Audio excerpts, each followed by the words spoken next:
What would you do to meet somebody that you admire?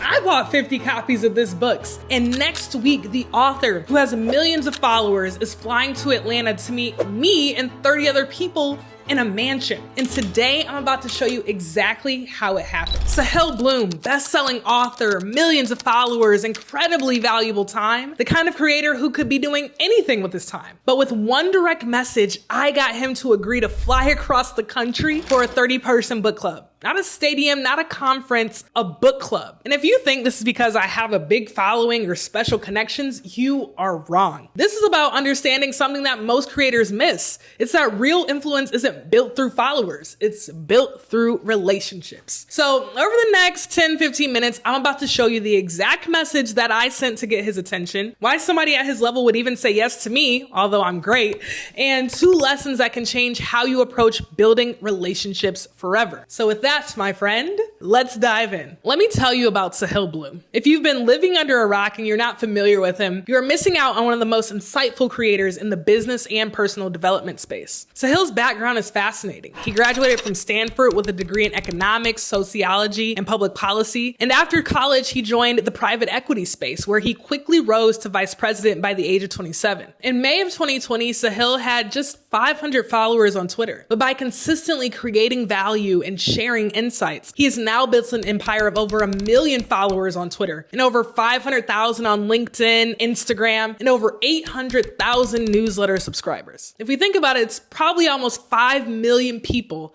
in less than 5 years. And he didn't do this with a fancy production or by being super controversial. He did it through consistent, valuable content. His approach is relevant for those of you who are leaders or CEOs looking to build your personal brands, because Sahil's success wasn't accidental. It was strategic. He started with finance content, but intentionally broadened his topics to expand his reach, something that I talk about all the time. Second, he created repeatable content templates like the Friday 5 and the most powerful X. Number 3, he wrote an estimated 300,000 words on Twitter in his first year alone. He got the reps in. Number 4, he was one of the first to consistently use Twitter threads. And number 5, he built relationships with other creators through groups like the 100K Club, which was just a text group with him and some other creators to hold themselves accountable to the goal of reaching 100,000 followers, which most, if not all of them, have surpassed. And here's why this is relevant to you. Sahil has translated his audience into real business success. He's now the founder and managing partner of SRB Ventures, which is an early stage investment fund. He owns SRB Holdings, which controls 10 cash flowing business assets. His personal brand has opened doors to exclusive investment opportunities,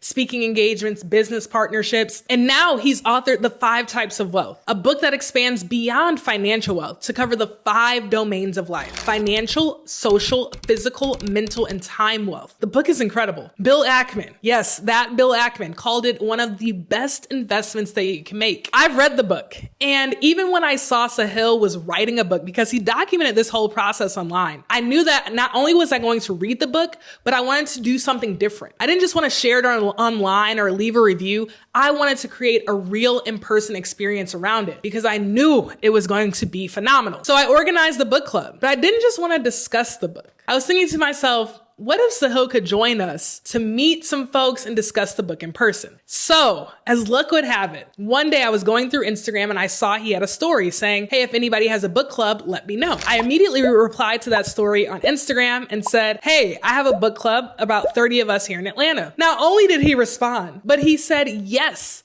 to coming in person. Now, let me walk you through my thought process before I sent that message. Although the message is pretty short, it wasn't just a random shot in the dark. First things first, I messaged him on Instagram, a platform where I don't even have my largest audience. But here's the thing, my Instagram is authentic. It still represents me as a real person. Now, this is important. I wasn't trying to just look like a polished business influencer. I didn't hurry up and put a bunch of business content on my profile. My profile was just me being myself, but it was legitimate enough that he could see I was serious. And there's a massive lesson here about personal branding. It doesn't have to be professional in the traditional sense. It just needs to be real. Your personal brand is working for you 24/7, even on platforms where you aren't actively trying to grow an audience. And being authentic and consistent across channels creates credibility that will open doors forever. Next, I considered what would actually make this attractive to Sahil. And after studying his content for months, I was a fan. I recognized a few patterns and values that he believes in. He consistently emphasizes community over scale. He talks about getting in the dirt and doing the unglamorous work. And he values deep connections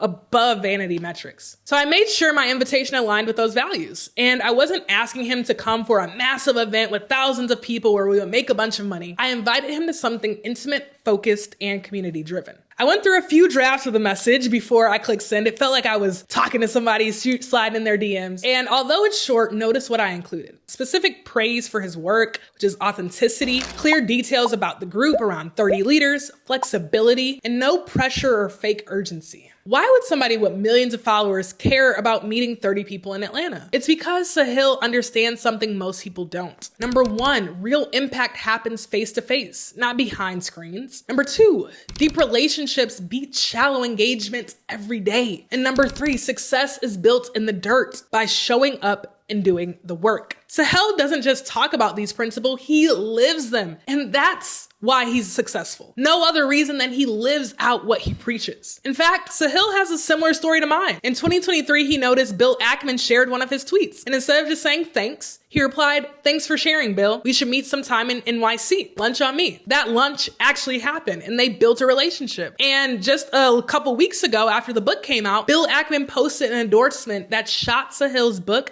to number 2 on Amazon. Let me read you exactly what Bill Ackman wrote about Sahil's book. "I have recommended only one book on X, Outlive by Peter Attia. Now I am recommending a second one, which is as well written and important, The 5 Types of Wealth by Sahil Bloom. In short, the book is a guide on how to live your life. The earlier in your life you read it, the better your life will be. Sahil combines decades of wisdom in a few hundred pages with powerful charts that will cause you to make positive changes in your life. I like asymmetric investments, and I don't know of a better return than this book. Read it. You will thank me and Sahil." Think about that. One of the world's most successful investors taking the time to write that kind of endorsement. And it all started with Sahil taking a chance on a simple message. Do you see the pattern here? Success compounds through real relationships. And we're living in a world where everyone is trying to scale digitally. More followers, more subscribers, more views. But what's happening is a dilution of real connection. Think about it. If you're in an event with 5,000 people, what's the chances that you'll have a meaningful interaction with the speaker? Almost zero. But in a room of 30 people, everything changes. I talk about my triple R framework: reach, relationships, and revenue. And most people get stuck only on the reach part. They think that the end goal is getting millions of views. I emphasize millions of views a ton, but here's what I know from building my own personal brand and helping countless CEOs build theirs. Relationships are the most important art, and it is the one that everybody skips. But without relationships with your audience, there's no real impact and there's definitely no income. And because I've built my own brand and network, I'm able to put together a truly exceptional group of people. This isn't just going to be any book club. It's going to be 30 engaged leaders, entrepreneurs, and creators. People Sahil would genuinely want to meet, and vice versa. So this positions me as a connector, somebody who brings valuable people together. And that, my friend, is incredibly powerful. It's going to strengthen all my relationships, not just with Sahil, but with everybody in that room. I need you to think about the compounding effect here. Every person in that room is going to see me as somebody who can connect them with high value individuals. And my personal brand made that possible. Not because I have millions of followers, but because I've built authentic relationships. And there's insights for you as leaders and CEOs. Sahil understands something that many miss. Community wins over scale. While others chase follower counts, he's flying across the country to meet 30 people face to face. And this is a direct application of what he calls social wealth in his book. Investing in meaningful relationships that compound over time. And the same principles apply to you and your personal brand. Depth wins, relationships win. Now let me share the 2 biggest takeaways from this experience, especially relevant for you as a leader, CEO, what have you. Number 1 is it takes way more work to win than people realize. And I know a lot of people don't like to hear that. But Sahil doesn't need to fly to Atlanta. His book is already a bestseller, New York Times bestseller. He has over millions of followers across platforms. But here's what's fascinating. He's still putting in the work. I need you to think about this. Sahil wrote an estimated 300,000 words on Twitter in his first year. That's approximately 3 full-length books. He was writing twice weekly weekly threads when he had just 500 followers. He wasn't an overnight success. He was overnight preparation meeting long-term consistency. And for our event, that's going to be at least 48 hours of his life dedicated to 30 people. He has to get a flight. He has to get hotels. He has to drive over in the Atlanta traffic. If you're from Atlanta, you know how that traffic is. He has to extend energy and connect with 30 people in this room. And then he's going to go on to do different things throughout the night. The people who seem to have made it are often still grinding harder than everyone else. They're just doing it behind the scenes. And truly, all of his work is reminding me of stories about folks like Warren Buffett, who still reads 500 pages every day. How The Rock wakes up 4 a.m. to train before his shoots. How Sarah Blakely spent years working on Spanx while selling fax machines. Success requires consistent efforts, even when you've made it. The second thing I want you to take away from this experience is that you have to shoot your shot, especially as a leader. I had no idea if Sahil would respond. I just knew I would regret not asking. Sahil has different content strategies for different platforms. He treats Twitter as a platform for interesting ideas, while LinkedIn is a little bit more professionally focused. And by understanding his cross-platform approach, I knew Instagram might actually give me a better chance of connecting personally. And now y'all know I like my studies and my stats. And studies show that we dramatically overestimate the probability and pain of rejection. One study actually found that people overestimated rejection odds by 150% and the emotional impact by 200%. Remember Sahil's line, and my mom's line, and my line, and my coach's line. Closed mouths don't get fed. Think about how many success stories start with somebody taking a chance. Sarah Blakely calling Neiman Marcus for Spanx, Steven Spielberg sneaking on a Universal Studios lot, Ryan and Joe, the founders of Airbnb, emailing investors. How many opportunities are you missing because you're afraid to ask? How many connections aren't happening because you're waiting for the perfect moment? Now that I've called you out, let's transition a little bit into some of the specifics of this event because I think they're kind of cool. We, and I mean myself and my team, we're creating an experience. First of all, we secured a mansion, but still a mansion that will allow us to be intimate and everybody connect with each other, talk to the speakers, all that. Everybody is going to receive a copy of the 5 Types of Wealth. We have hired in somebody to do calligraphy to write out some of the practices and exercises that Sahil recommends in the book. And for the discussion that we'll be having with Sahil and the entire group, we're not just winging it. We're being very intentional about all aspects of this event, from the connection that will happen in that room to the follow-up connections that we hope will last after this event. We even have some after challenges and accountability partners that we're hoping will help everybody in that room leave with lifelong friends and accountability partners. We're also planning to do a group check-in around 1 month after the event, so I'll keep you guys updated to see how that goes. But all of this is us trying to be super intentional to the most important R, relationships, for ourselves and for everybody in that room. So I've shared a lot about our event and the things that we plan to do and my own story. But let's talk specifically about what all this means for you as a leader looking to build your personal brand. Understand this, the landscape has changed dramatically. Not long ago, CEOs and leaders were expected to remain behind the scenes and let their companies be the face of their work. But today, personal brands have become a critical business asset. First, build an authentic personal brand focused on your unique insights. Second, position yourself as a connector in your industry, just like we're doing. Third, balance content creation with relationship building. The most important are. Fourth, use your platform to create in-person experiences. 5, focus on depth over reach with your audience. 6, make bold, specific asks of people you want to connect with. And 7, invest in high-value relationships. Remember, my personal brand didn't happen overnight either. It's been built through consistency, authenticity, and gradually expanding my network. Every connection I've made, every piece of content that I've created, every event I've organized, it all compounds. And for you as a leader, this translates to more inbound partnership and business opportunities,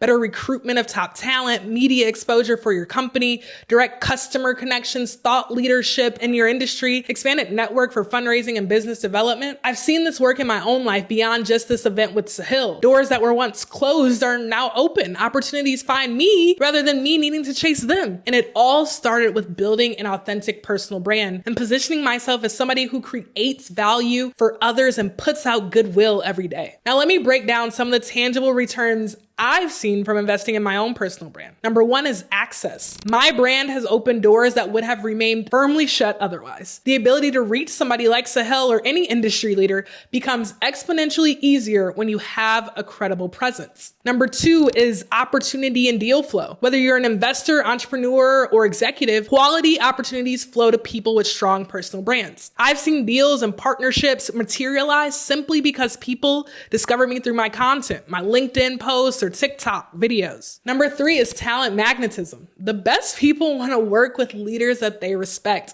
My own personal brand has attracted top tier talent who've reached out to me and even taken pay cuts to come work alongside me. Number four, trust acceleration. In business, building trust typically takes months, maybe even years. And a well-cultivated personal brand can compress that timeline dramatically. People feel like they know you before they even meet you or show up to a sales call. Number five is pricing power. This is huge.